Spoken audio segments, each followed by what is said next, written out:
Going to talk about killing some bugs today with some chemicals.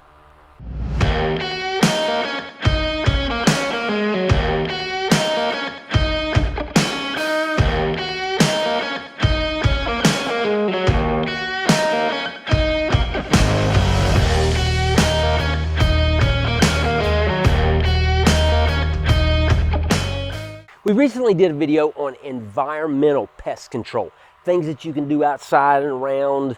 We talked about a resort for your pests. So today we want to kind of move toward chemical dealing with pests. Now, there's not a lot of things without an applicator's license that you can spray, but there are some things, and you have some products that you spray. Sometimes we wonder how come they're not effective, and there are some things that I want to talk about today, 3 basic things about spraying that chemical or putting out that chemical to deal with pests. And probably the biggest one is reading the label, the directions.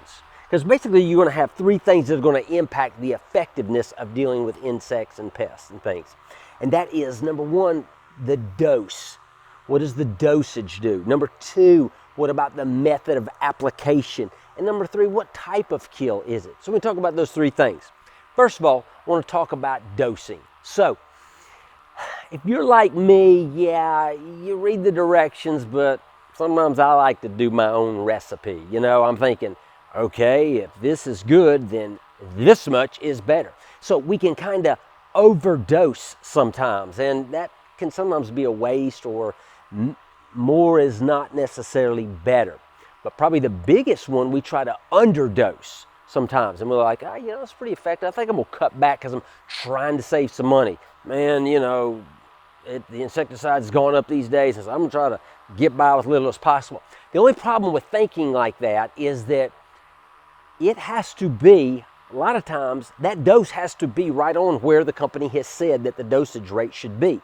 And what happens is when you cut back, you're really going to be spending more money, because when that's not effective, that lower dose, you got to go back in and get it back up to the normal dose. So now you've spent more than just what you thought was expensive.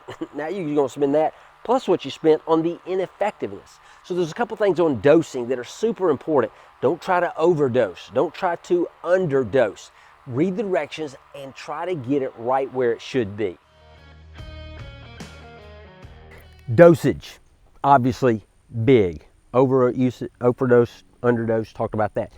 Second one is the method of spraying, which basically deals with coverage, which probably is right up there next to dosing instructions as far as what your label says. So you need to check out what those directions say and what kind of coverage do you need.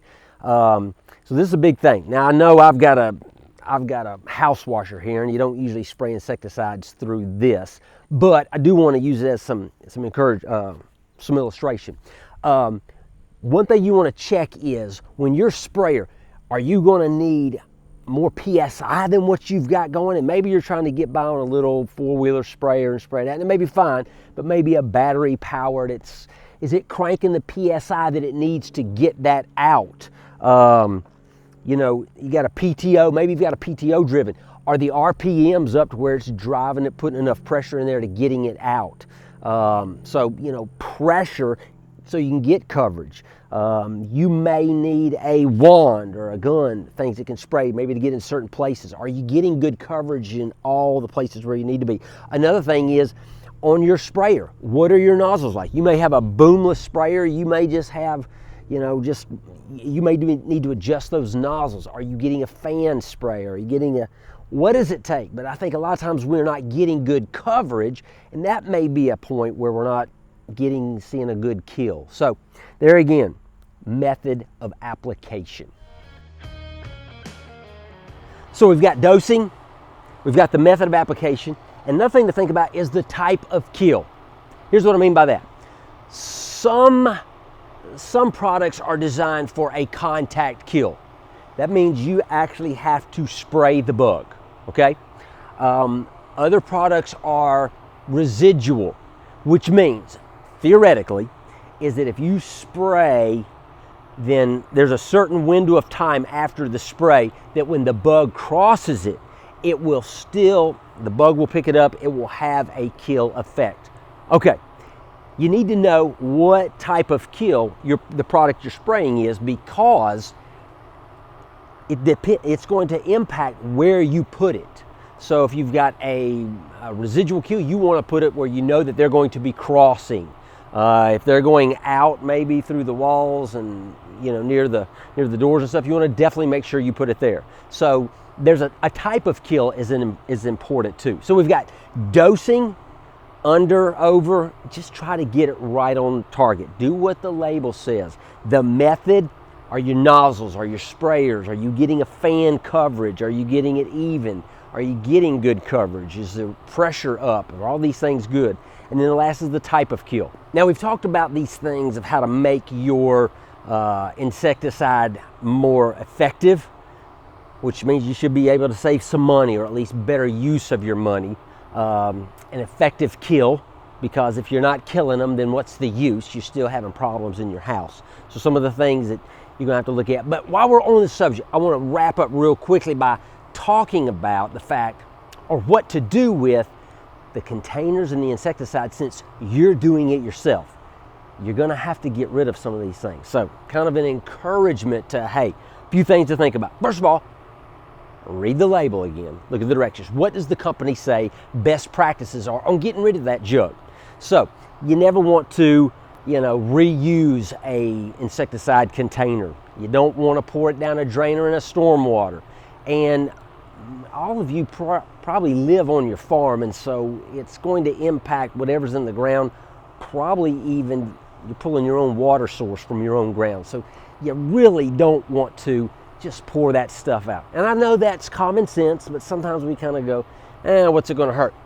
This is just one more encouragement from someone else going, hey, get rid of it the way it's supposed to. Now, I tell you, I did read something recently on how to rinse. It's called the triple rinse.